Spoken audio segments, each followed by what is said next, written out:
Welcome. Today we're beginning an in-depth exploration of a life that really defined this dangerous intersection of high society, the working class, and the criminal underworld in Montreal, especially in the 70s and 80s. We're talking about Franklin Demetrios Shoofey, a name that for many brings up images of a highly visible, flamboyant, and incredibly controversial Canadian criminal lawyer. And a man whose remarkable career was cut tragically short on a cool October night in 1985. It is a compelling and, in the end, a deeply sorrowful story. It really is. Shoofey was, on one hand, this champion of the marginalized, but at the same time, he maintained this alarming proximity to some of the most powerful and dangerous criminal figures in Canadian history. And his life ended with a contract killing.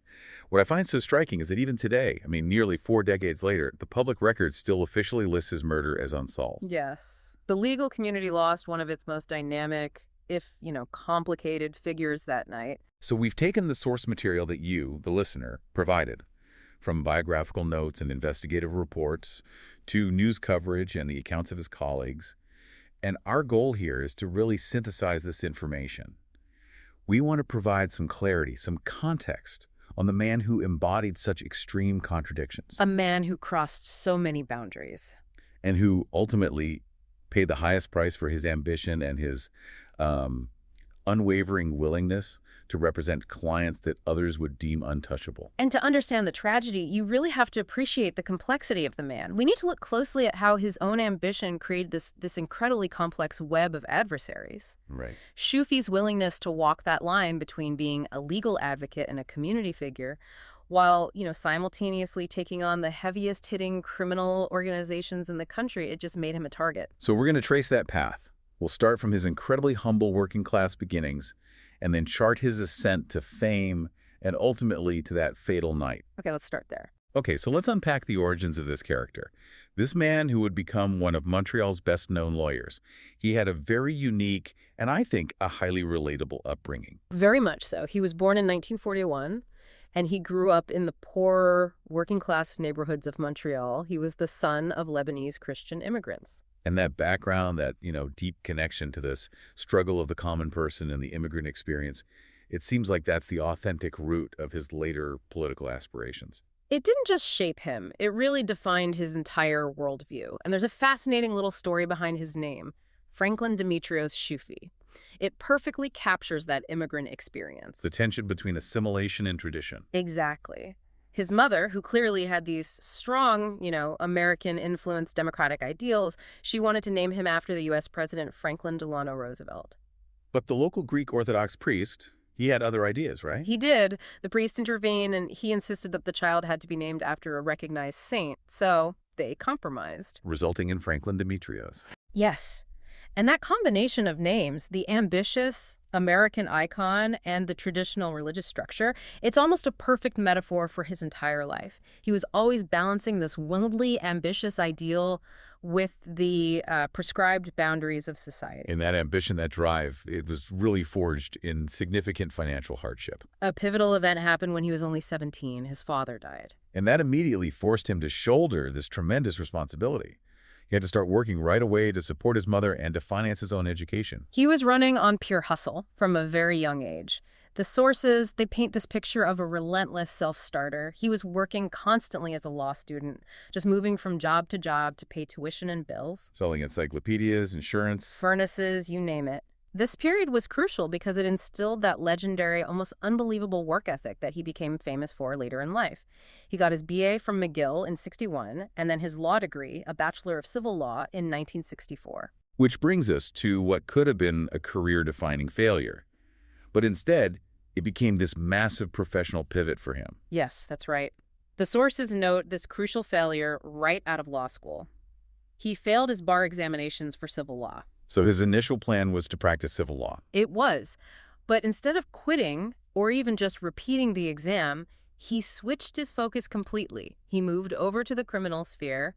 He essentially found his destiny through a rejection. And criminal law was where he truly excelled. He became known almost instantly as a flamboyant, colorful character. Which wasn't an easy thing to pull off in the traditionally sober legal landscape of Montreal at the time. No, and this visibility was clearly intentional on his part. Absolutely. He embraced the drama of the courtroom. His work ethic, as we noted, it was legendary. He was a workaholic in the truest sense. He often claimed he worked 16 to 18 hours per day. And that was driven by this core belief that his clients were entitled to the maximum effort, every resource, for an acquittal. For Shoofey, this wasn't just a job. It was total, all-consuming immersion in the legal defense of the accused. So how do we square that level of dedication with the nature of his clientele? He was famously, maybe even notoriously, upfront about who he represented. He had a refreshing, if maybe an unnerving clarity about his profession. He openly admitted that 90% of the people he represented were factually guilty. Wow. But for him, that didn't matter. This public admission, it demonstrates his absolute commitment to the legal principle that every single person, no matter how notorious, deserves a rigorous, zealous defense. He understood the purpose of his profession wasn't to judge guilt, but to ensure the prosecution met its burden of proof. Exactly. He was quoted saying, "If you take it, you must do your best." But even with that commitment to defending the guilty, the sources note he did maintain a clear personal moral line. He did, and this detail is vital when we consider the tragic end of his career. Shoofey stated he refused cases involving what he called senseless offenses. He specifically mentioned the murder or rape of a little child. So there was a line he wouldn't cross. Yes. He maintained that no lawyer is forced to take a case. It suggests a professional integrity that prevented him from pursuing cases that he felt crossed a line of pure depravity. It allowed him to navigate the criminal underworld while, perhaps, keeping his own moral compass intact. Or at least that was the public perception he cultivated. But that was the perception. And that philosophy, combined with his energy, made him a truly aggressive courtroom presence. He was known for his tactics, things observers call grandstanding, and these withering cross-examinations. It was theater, but highly effective theater designed to create doubt and maximize his client's chances. And that high visibility was entirely calculated. The sources are absolutely clear. Shoofey saw his spectacular legal success not as the end, but as a stepping stone. To greater influence, yes. He saw his career as preparation for politics. He genuinely viewed himself as a champion for the poor and wanted to transition that role and that fame into public office. An ambition that, ironically, would conflict violently and fatally with the company he kept. Yeah. So this dual nature, the legitimate political aspirant versus the champion of the accused criminal, that is the central theme of his life. On one hand, Shoofey represented the absolute top tier of Montreal's criminal element. The people who were making history in the underworld, we're talking about notorious figures like the gangster Richard Blass. Right, who was killed in that famous police raid in 1975. And Shoofey was so close to Blass, or at least so fascinated by his life, that he later wrote an entire book about him. Beyond that, he represented 4 of the men apprehended for the 1978 murder of Montreal's godfather, Paolo Viola. An assassination that completely shifted the power balance in the city's criminal history. It did. And representing men involved in events like that automatically placed Shoofey in the orbit of immense power and, of course, immense danger. So how did a lawyer rationalize this kind of persistent proximity to men who lived entirely outside the rule of law, especially while he was preparing to enter political life? He adopted a remarkably detached, almost sociological view of them. He described his clients to the Gazette newspaper as a special group of people living by their own rules in their own closed society. So he saw them not just as legal cases, but as subjects to be understood. Exactly. He felt he needed to master the rules of their closed society to effectively advocate for them. And importantly, he kept strict professional boundaries. He offered a very telling warning. Any lawyer who gets threats from the underworld usually deserves them. Suggesting that he, supposedly, avoided the corrupt entanglements that might earn such a fate. He was projecting an image of being untouchable. An image of being strictly professional. But that perceived untouchability didn't mean he was just taking high fees and going home. The other side of his life was dedicated to active humanitarianism, far beyond just providing legal aid. He was truly embedded in the working community. He went far beyond typical pro bono work. He was frequently aiding the poor, sponsoring Christmas benefits, raising money for families affected by crime. He even founded a community center that provided job information and legal aid. This wasn't window dressing. He was genuinely focused on social betterment and leveraging his fame for good.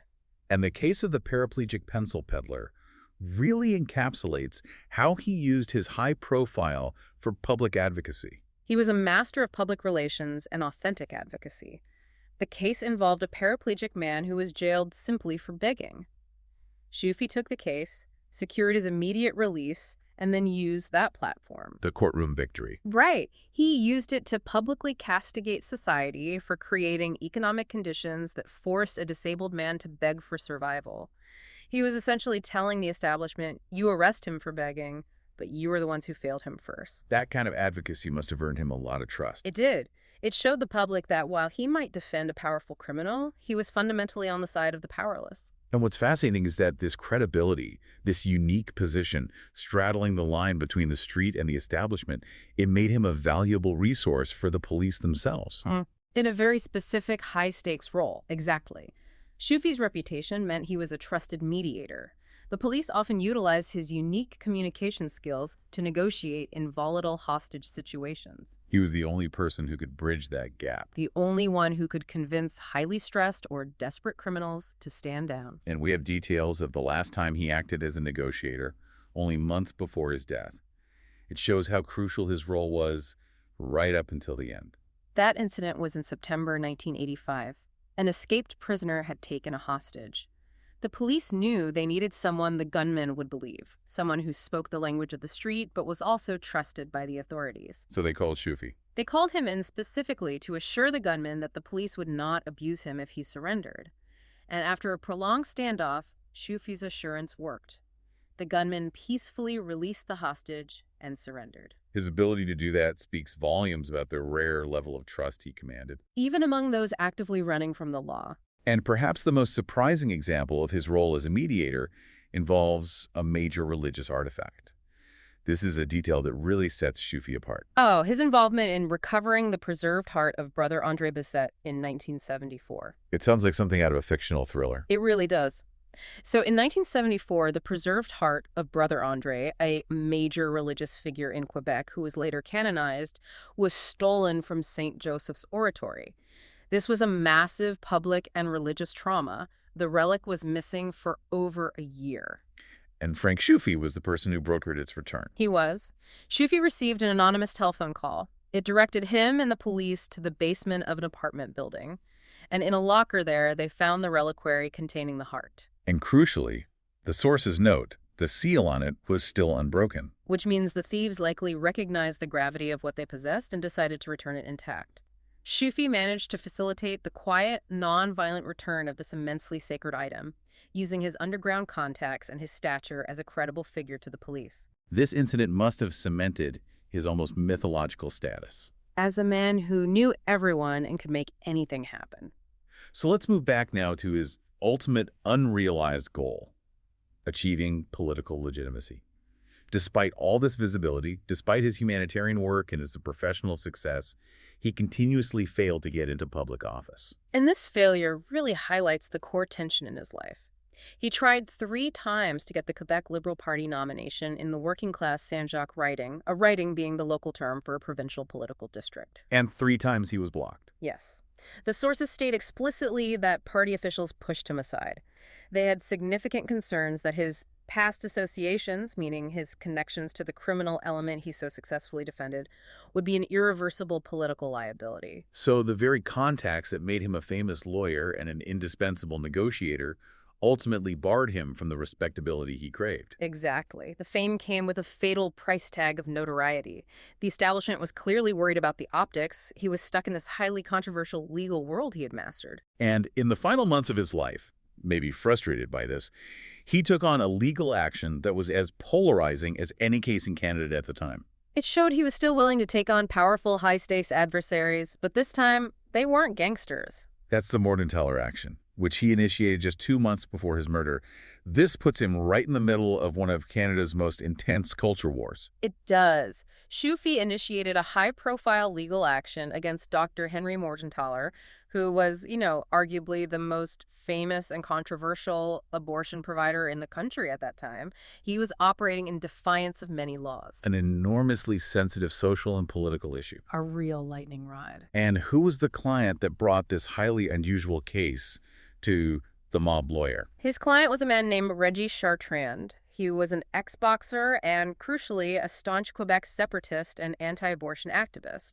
Chartrand's goal was to lay abortion charges against Morgentaler based on evidence allegedly in two National Film Board productions. And Shoofey provided the legal muscle. He pursued the action aggressively in the courts. Why would a lawyer known for defending drug traffickers and murderers suddenly pivot to such a high-profile, culture war-defining case? It's impossible to know his true motivation, but it certainly served his political aims. Taking on Morgentaler, especially alongside a high-profile activist like Chartrand, it thrust Shoofey back into the public eye as a crusader for a politically powerful conservative cause in Quebec. Away from the stench of the underworld. Exactly. It showed he was still willing to fight Goliath, even if the enemy was a figure celebrated by the secular and liberal establishment. It was a risky, visibility-maximizing move. And the sources confirmed that this legal action continued even after his death. That's right. Chartrand continued the effort after the murder, but a justice of the peace decided against laying the charges in March of '86. But the fact remains, in the summer and fall of 1985, Shoofey was aggressively pursuing this highly divisive legal fight, while he was also engaged in another explosive conflict. One that many believe sealed his fate. He was clearly picking very intense battles on multiple fronts. We've established that Shoofey lived a life of constant contradiction, but if we trace the path to his death, many observers, including his colleagues and law enforcement sources, believe one specific conflict led directly to his murder. His intense, very public involvement with the Hilton boxing family. And the subsequent fallout with powerful, organized crime figures. This is the critical turning point in the narrative. This is where his commitment to his clients directly intersected with the financial interests of a powerful crime syndicate. And this conflict was laid bare by the Bernier Commission. The Royal Commission. Yes, established in October 1984, specifically tasked with examining these deep-seated allegations of mafia influence within Quebec's professional boxing scene. And the findings of that commission were not subtle. They directly implicated one of Montreal's most powerful and ruthless gangsters. The Bernier Report, which was issued a few months after Shoofey's death, concluded that the entire boxing industry in Quebec was systemically corrupt. The report explicitly stated the sport was controlled by the gangster Frank Shoofey, who was labeled the guiding spirit of boxing in Quebec. Which was a public declaration that an organized crime figure had total control over a major sport. And Shoofey was the lawyer for the Hilton boxing family.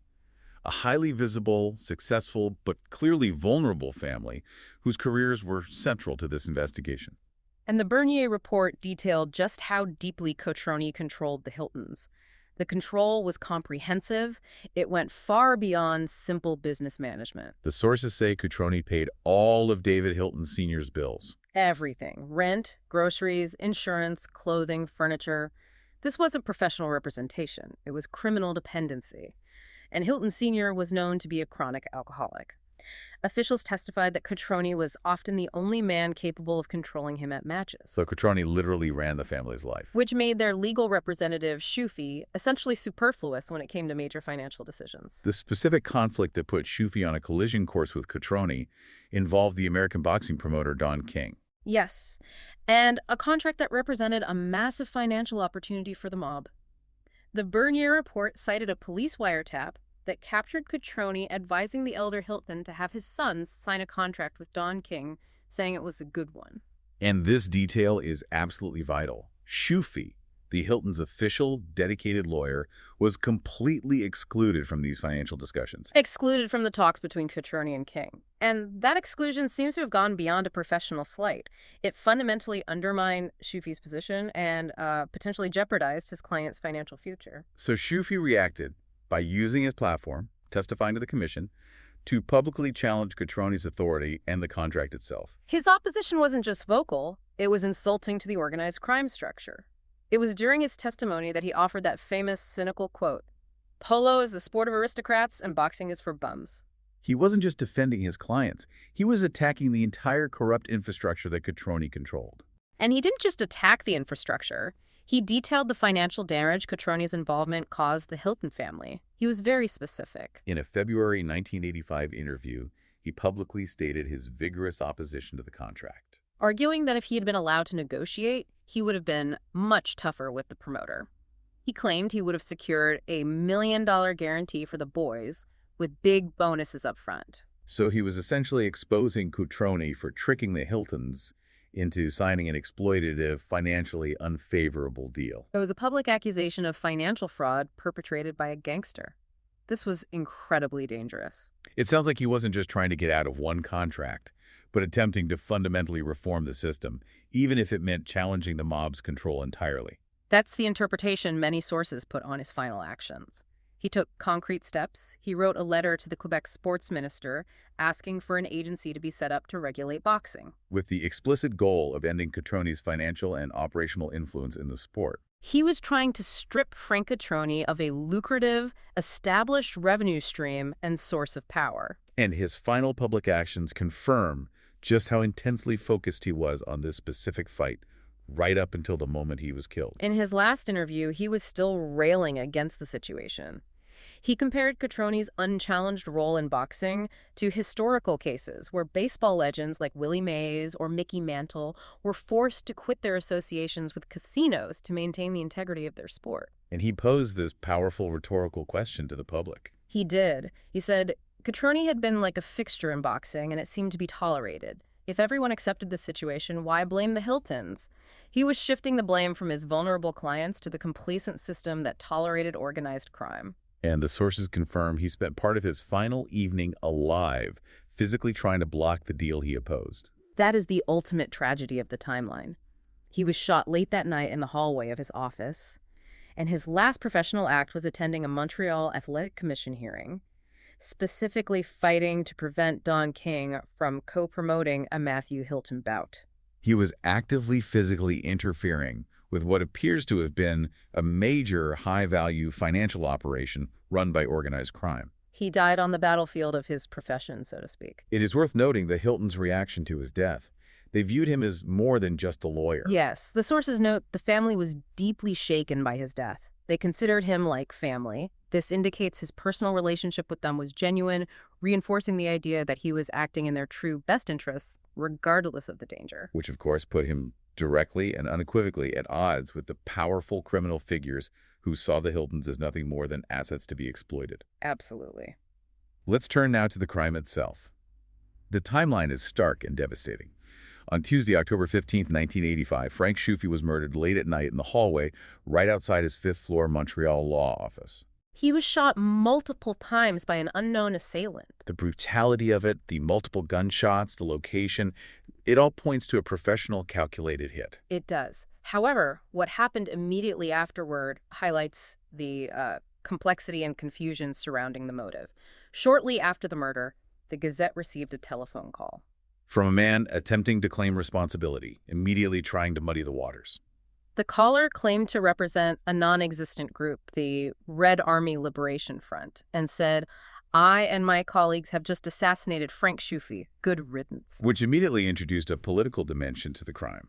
Suggesting a link to terrorism or extremism rather than financial or criminal retribution. But security services quickly dismissed this claim. Yes, CSIS, the Canadian Security Intelligence Service, had no record of such a group. A spokesman correctly suggested the call was a crude attempt to mislead the investigation and divert police attention toward political extremism rather than the far more likely source. Which was organized crime? And the consensus among those who covered the criminal underworld of Montreal, the crime reporters, the investigators, it seemed to settle quickly on the latter. Crime writers Peter Edwards and Michelle Auger later concluded it was likely that mobsters, not some unknown political group, were the killers of Shoofey.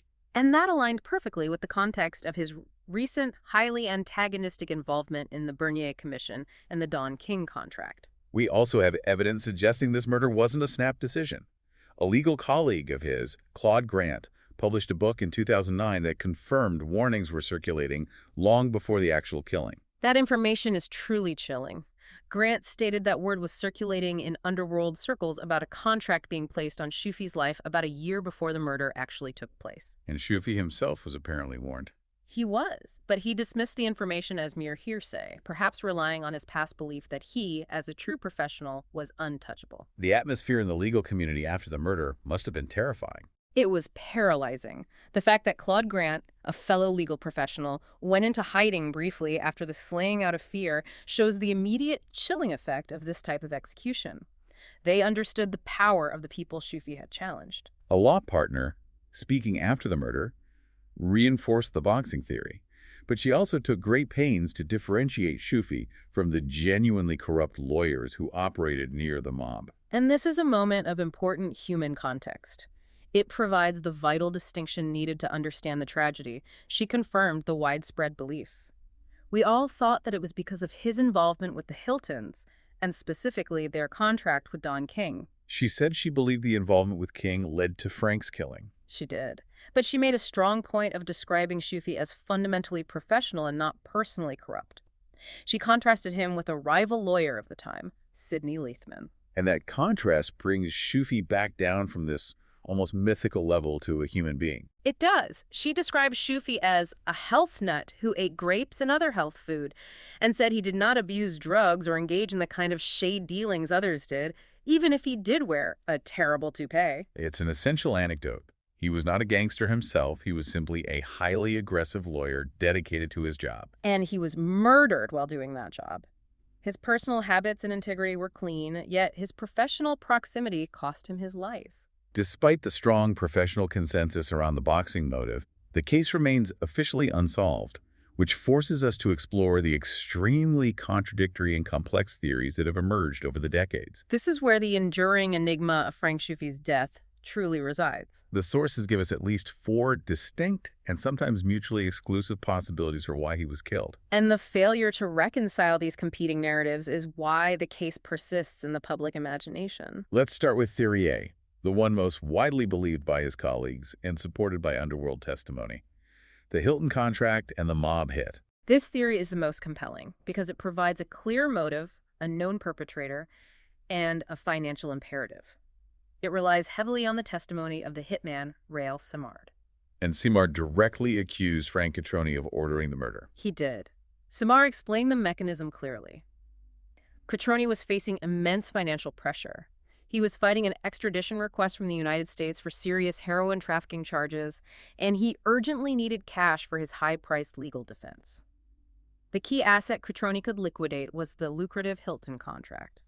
By selling it to Don King. Right. And Shoofey, by continually blocking the deal, became an obstacle that had to be eliminated for a business transaction to go through. Simard stated that Cotroni had wanted to sell that contract as early as 1983. But Shoofey kept blocking it, arguing rightly that it was exploitative. Simard's conclusion was direct and professional. Very powerful people in Montreal wanted King to have the contract, and Shoofey was very disturbing for them because he was helping the Hilton brothers. This positions the murder not as random violence, but as a direct professional intervention in a multi-million-dollar criminal financial enterprise. Shoofey was sacrificed for a business deal. Theory B is the previously mentioned warning from his colleague, Claude Grant. It doesn't name a specific cause, but it confirms the generalized danger. Right. That information just reinforces the atmosphere of imminent danger surrounding him. The warning about a contract being out on his life implies that his actions over the year leading up to his death had accumulated enough enemies to sanction a hit. The underworld was already viewing him as expendable. It seems so. Now, Simard, the hitman who offered Theory A, actually provided a second, entirely different possibility, which is Theory C, the love affair alternative. This is one of the murkier, less concrete theories in the source material, but it is reported as an alternative speculation. Simard offered it, saying the second possibility was about a lawyer who was involved in some, well, love affair, who apparently put a contract on Shoofey's life. But there are no concrete details or corroborating evidence in the sources to back this up. None. But we have to present it as it is, a report of hearsay about a personal or domestic motive, which contrasts sharply with the clear financial motive of Theory A. It just illustrates how wide the net of speculation was cast. And here is where the ultimate confusion peaks. Theory D comes directly from the Montreal police years after the incident and directly contradicts the prevailing public and criminal consensus. This is truly the most astonishing detail from our sources. It forces you to confront the idea of a cover-up or a deeply sensitive internal conclusion. Commander André Bouchard of the Montreal Police stated in 2010 that Cotroni and his gang had nothing with his killing. He asserted that the police knew the killer. Yes, claiming that this individual was already serving a 25-year sentence for something else. So if the Montreal police are confident they know who the killer is, and that person's already behind bars, why does the public record still list the case as unsolved? That's the profound contradiction. It raises a monumental question about the integrity of the official investigation.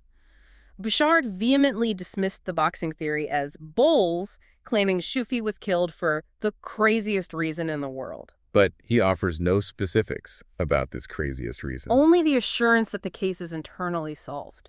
What are the possible implications of that? Well, if the police claim to know the identity, the failure to publicly charge the individual suggests a few possibilities. One, they lacked the sufficient evidence.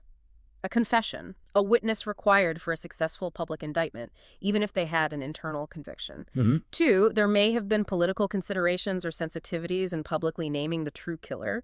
Or three, the police simply chose to accept that the killer was safely incarcerated for another lengthy sentence and didn't want to expend resources on a formal process that might fail. So the unsolved status speaks volumes about the inability or unwillingness to provide public closure. It does. So we are left with this split reality. The underworld informant and most of Shoofey's colleagues point to a clear, professional mob hit stemming from his advocacy in the boxing dispute. Well, a high-ranking police commander claims they solved it, but for a bizarre, entirely unrelated personal reason, and the killer is simply already in jail for something else. It creates a perfect mystery that encapsulates Shoofey's life. It does.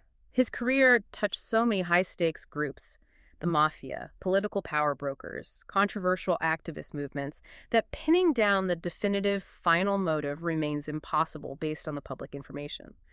But the common thread through all these theories is that his willingness to aggressively confront powerful entities, whatever their nature, guaranteed him powerful enemies. And as a final humanizing note on his character, we should remember that his law partner, while acknowledging his minor eccentricities, ultimately described him as a man of integrity, a health nut who was fundamentally different from the true criminals he shared a profession with. He was murdered while at work, dedicated to his profession, a man whose zeal for the law led him to challenge forces far beyond the courtroom walls. We've reviewed the mosaic of Frank Shoofey's life. The dedicated criminal defense lawyer, the humanitarian, the political aspirant, and the man who fearlessly tangled with the most powerful forces in boxing and organized crime. It's a classic tragedy, a highly visible figure, gunned down late at night, a victim while simply doing his demanding work. It is a devastating loss that highlights the inherent danger of legal advocacy when it truly challenges entrenched corruption, especially in a city like Montreal in the 1980s. Despite decades passing and these conflicting, explosive claims from police and mob informants, the public record insists that Shoofey's murder is officially unsolved. And this enduring mystery, it doesn't just reflect a failure to prosecute. It speaks to the deep and perhaps impermeable intersection of law, politics, and organized crime that defined Quebec during that era. Shoofey himself once stated that any lawyer who gets threats from the underworld usually deserves them. Considering the multiple specific threats he faced, from challenging organized crime's financial grip on the Hilton family to initiating high-profile anti-abortion legal actions, what does the enduring silence and the lack of official closure surrounding his true killer tell us about the sheer power and impunity of the structures he ultimately confronted? It's a profound question. And it's a question for you, the listener, to explore further. Thank you for following us through this complex examination of Frank Shoofey's life and death. Thanks for listening.